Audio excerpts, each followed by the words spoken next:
میهن پاک و آزاد من. سلام ای تویی بیخ و بنیاد من. شدی اینک آزاده و با شکوه، جهان بشنود شور و فریاد من.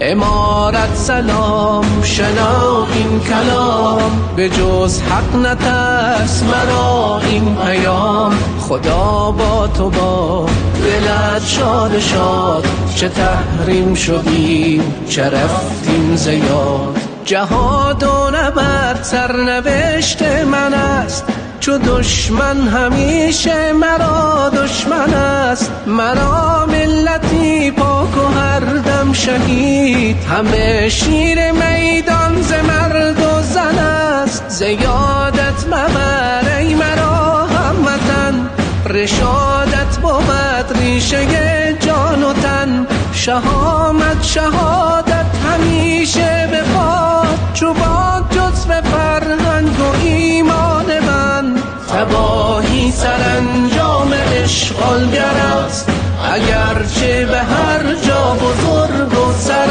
است. هر آن که نهد پا به این خاک خاک، سزایش سحر سرکشی بدتر است.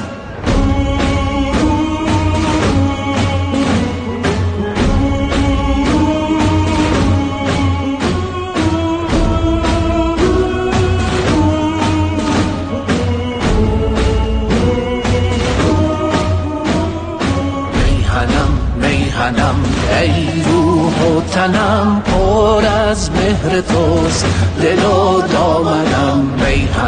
میهنم ای روح و تنم، پر از مهر توست دل و دامنم.